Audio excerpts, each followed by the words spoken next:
On this episode of Travelogue, we take you to central China, Hunan province, where the TUJIA people live. Soak up your landscape and culture and unwind yourself here as Mother Nature reigns supreme. Marvel at twisting gorges shaped by 3 million years of wind and water erosion. Nature lovers indulge in the beauty of its steep cliffs, lush forests, ancient vines, and rough trails. Expand your boundaries with Travelogue.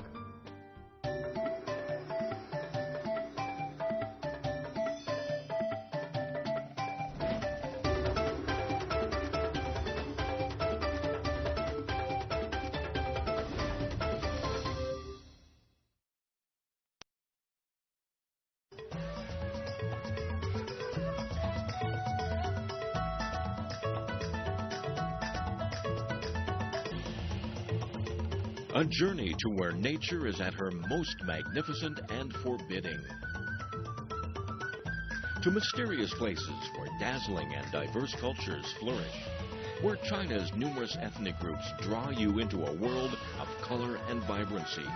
Where distinct lifestyles, traditions, and crafts have survived the test of time. Join Travelogue on its 17-part ethnic odyssey, visiting more than 100 places across China.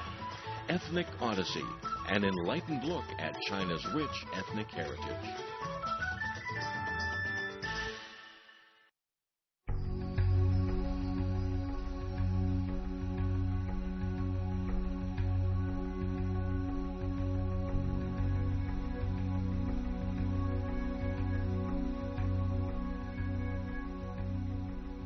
Variety of its landscape and diversity of its peoples. Welcome to Travelogue's Ethnic Minority Special. And today, in the geographic center of China, Hunan province, there is a unique local culture, and that's the TUJIA ethnic minority. These people call themselves the local peoples, literally. And today, we're going to explore their landscape and their lifestyles. Feel the serenity and also the excitement. Welcome to Travelogue. I'm Yin! I'm Yin!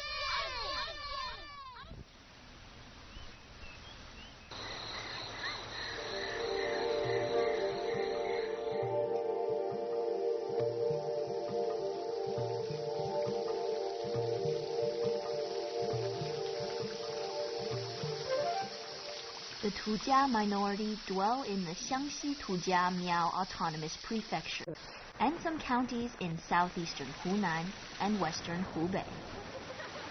There are 4 groups of minority peoples in this area: the Miaos, the TUJIA, the Dong, and the Yao. The way of life of the Miao and TUJIA are very similar due to the similar environment, and the 2 groups were not differentiated until 1953. Hunan is a mountainous province with about 80% of its territory covered by mountains and crisscrossed by numerous small rivers.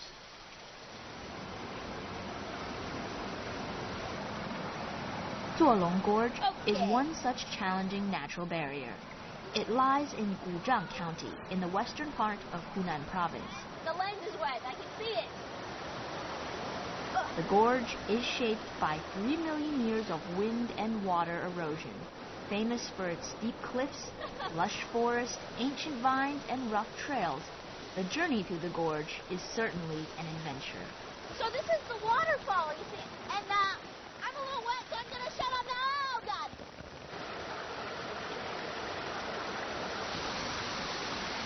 We just passed by over there. I'm wet. How's the cameraman doing? After 5 hours of climbing, I can't imagine anyone not being exhausted. But the scenery is certainly worth it. God bless. The houses of the TUJIA are very functional and similar to those of the Miao. The stilts of these homes allow the people to build houses above mountains and over rivers.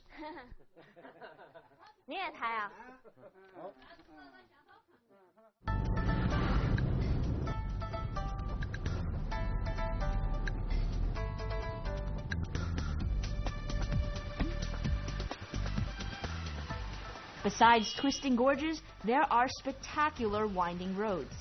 The Aizhai Highway is a pretty strange sight, turning at sharp angles in the mountains. The highway runs from bottom to top of the mountain, nearly on one face. This proved the craftiness of the minority people and is a wonder in construction.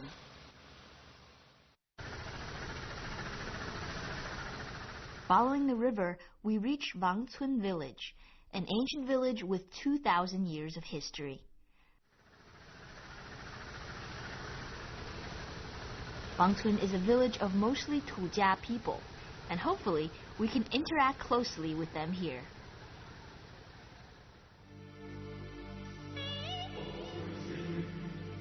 Wang in Chinese means king, and the ancient village was the capital for the TUJIA king. In the 1980s, the famous film Wurongzhen was filmed in Wangcun and spread the village's beauty to the entire world. Well, so this is the Grand Market, and you see, one cool thing is everyone has their little carry-on basket to carry their goods. Like over there, everywhere. The baskets the TUJIA carry on their backs carry deep cultural significance. They come in different shapes and sizes. Girls' families prepare them with an intricately made basket before marriage as dowry. After giving birth, the woman's parents make her another basket to carry the newborn. I even heard there's a basket that can carry water after it's been coated with a special layer of Chinese wood oil. For the people in the mountains, these baskets are as essential as camels in the desert.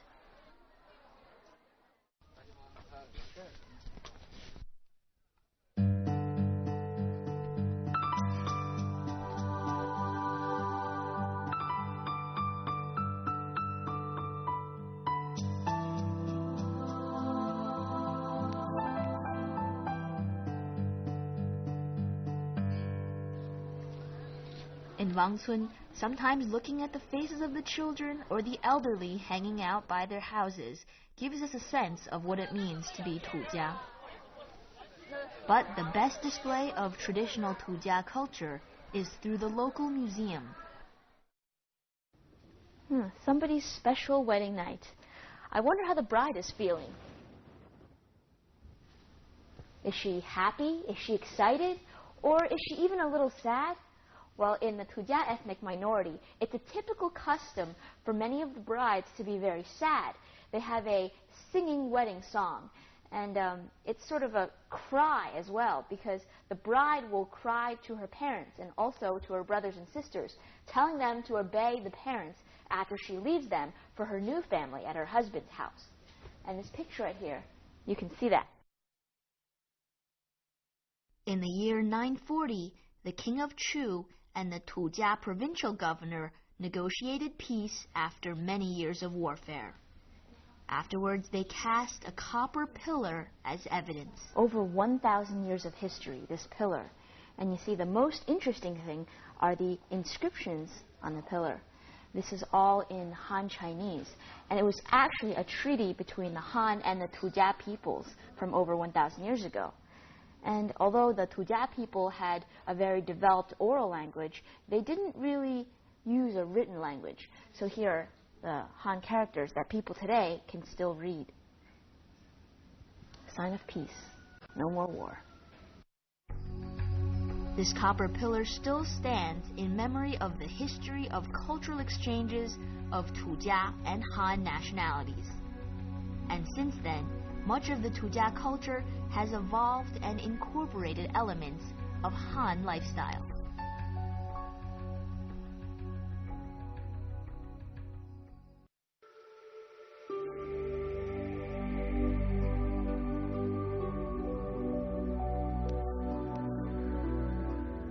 On our journey, we also witnessed another unique sight.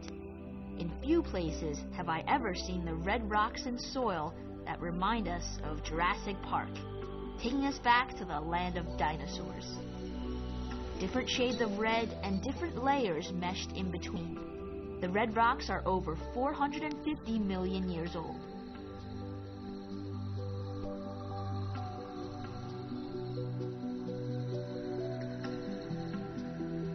Originally, the land was submerged underwater, and even today, fossils from ancient organisms can be found embedded in the rocks.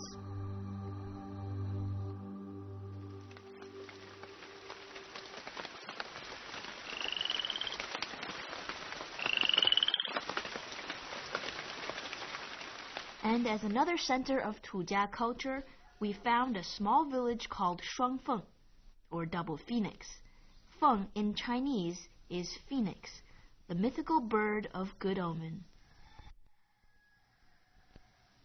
Traditionally, the center of every village was the performance center, and that was where the ceremonial sacrifices were performed.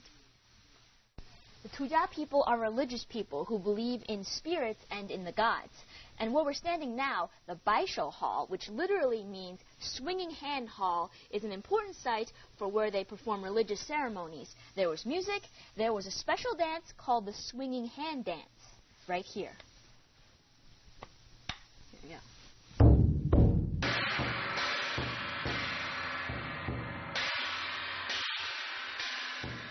Here we can see the Baishou dance, and it depicts such things as hunting, agricultural activities, battling, and feasting in life.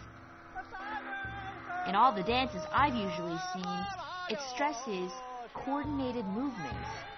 But this one is quite unique in the sense that the movements are in sync. But in sync in the sense that the left arm moves with the left hand. For some, it may appear a bit uncoordinated, but I guess that's part of the charm. These people use their bodily language to pass down the story of their culture and express their emotions. Since Tujia language has no written form, art forms like dancing and singing are commonly used.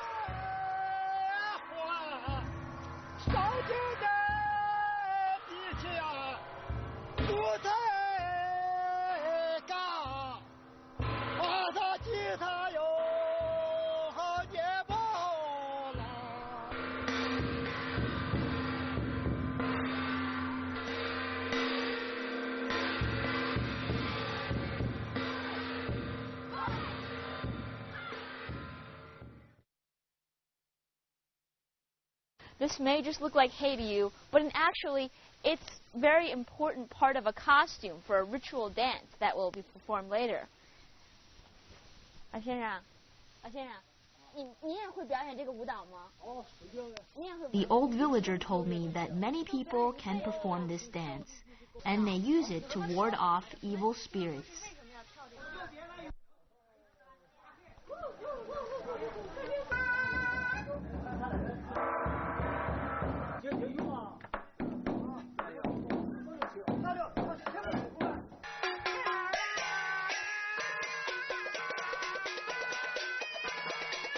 Maogusi is the primitive drama of the Tujia people. The dance originated from sacrificial ceremonies. Maogusi in the traditional language means old man, and I suppose it refers to the ancient man's relationship with the natural world. A complete performance of this dance takes 6 days. That just proves that their history and culture cannot be summed up very simply. But talk is just talk. Let's take a look at the dance itself.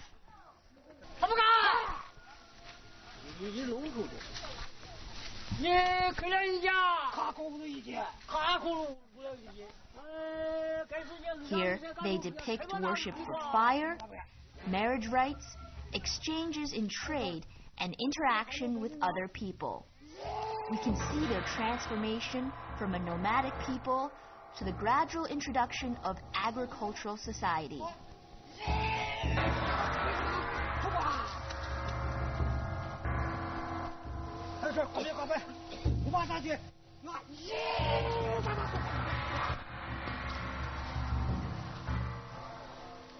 From anyone in the modern world's perspective, this performance is just too pure.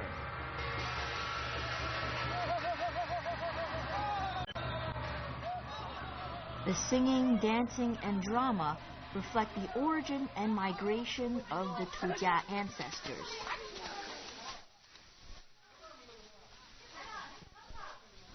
dance is primitive, but really it seems like a living history book, documenting the Tujia's lifestyle.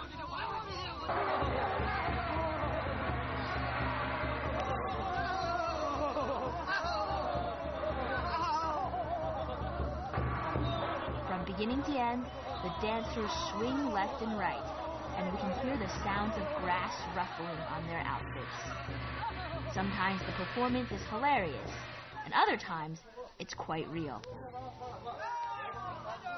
Traditionally, the dance and music is performed by men exclusively, but nowadays, because young men have left the villages in pursuit of work in nearby cities, the performance we saw was done by the elders and even some women.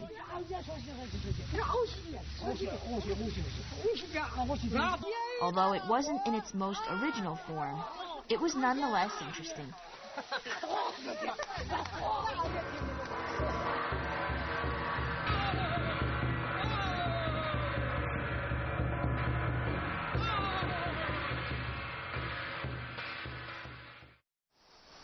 Now we get back to the road, or rather, the water.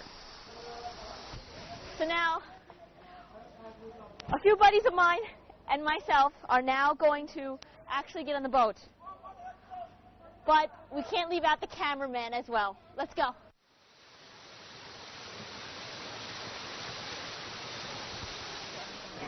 Our driver here says after another 30 minutes, we're going to see some real water. Right now I could just sort of sit, relax.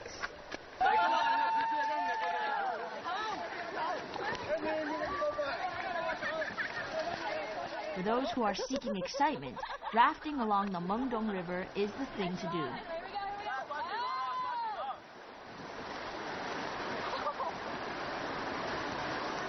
Mengdong River can be called a source of Tujia culture, as its waters have nursed the Tujia people for over 2,000 years. June and July are the rainy season in Hunan, and with a good amount of rainfall. Luckily, we are just in time to catch the rain.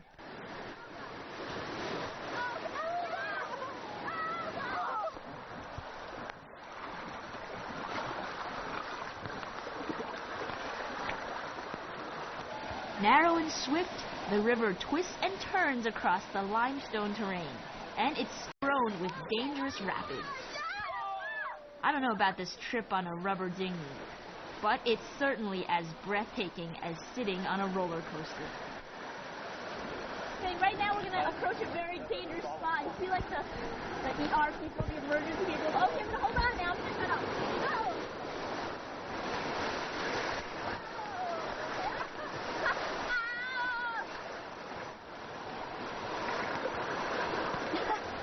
I don't know what to say. We're okay. We're okay.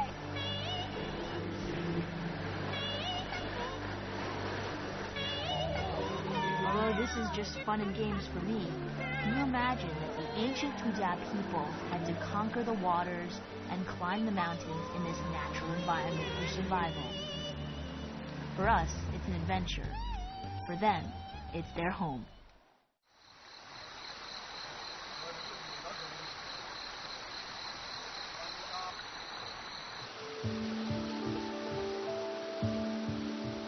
In the secluded mountains, Tujia people have a tradition of self-sufficiency, producing all the things they need themselves.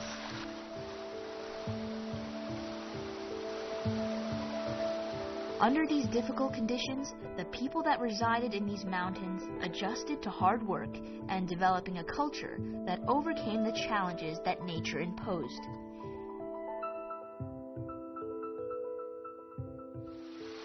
The land of the Tujia is certainly beautiful, but a challenge to navigate. Don't forget to bring an umbrella, a good pair of boots, and a raincoat. Amongst the rocky mountains and flowing waters, we can hear the gentle Liusha waterfall.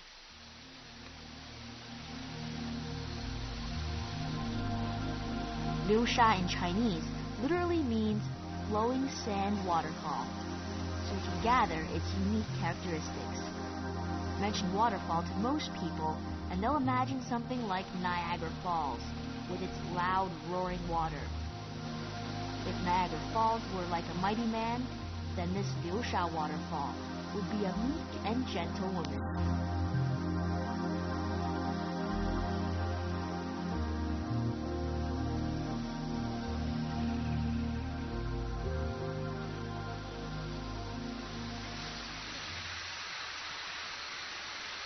So here we are right under China's longest waterfall. You see, running all the way from up there. And most surprisingly is we can actually get a different perspective from going under or behind the waterfall and getting a glimpse of this sort of large sprinkler.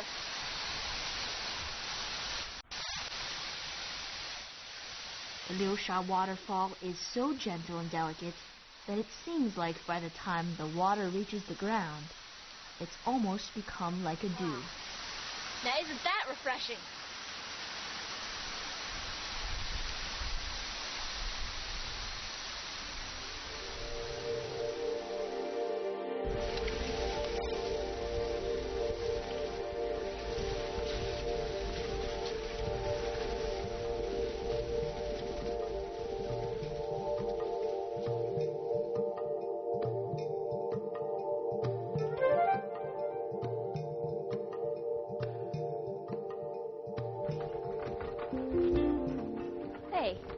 I recognize that. You see that giant stone over there, the rock? It's shaped naturally almost to look like a giant Guanyin, which is one of the most important gods in Buddhism. And maybe that's why the temple down there is called the Temple of Guanyin. Let's go check it out.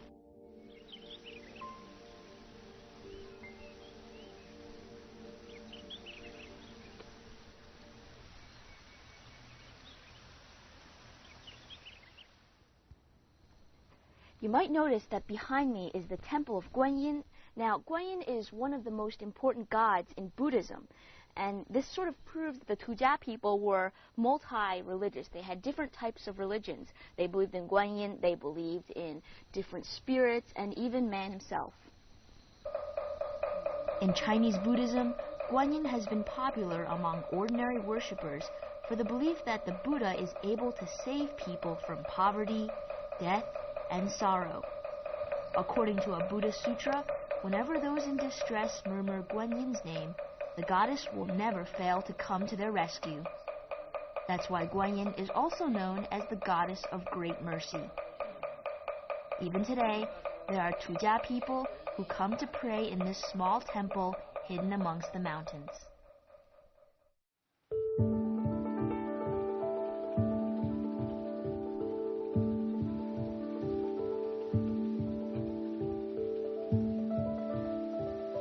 Our final stop is Fenghuang, one of the most picturesque small towns in China. In English, it's Phoenix Town, and it gets its name from a hill in the northeast, which is shaped like the bird.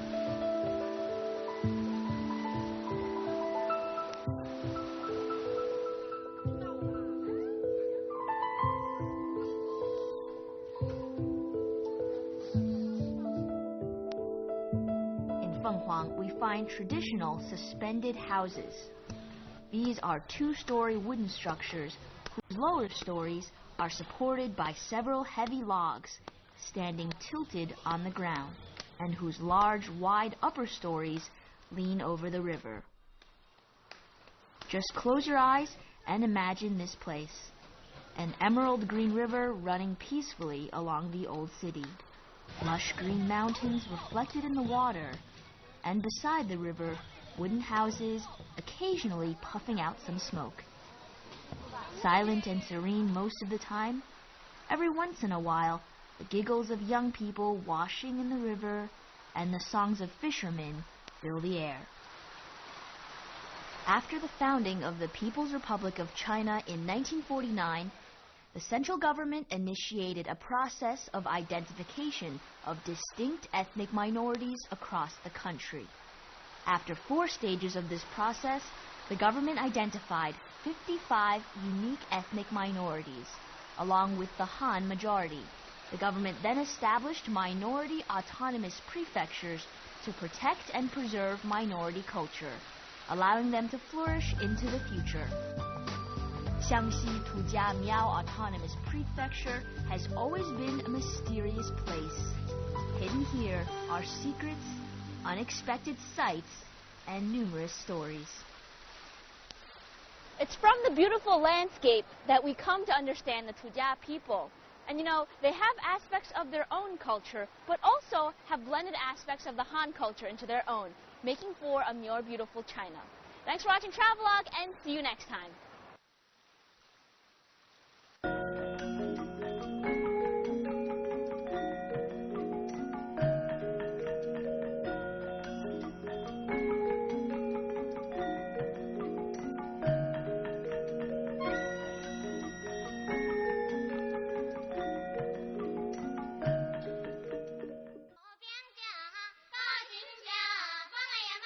On the next episode of Travelogue, the Dong people show us their drum towers, their wind and rain bridges, and their grand song.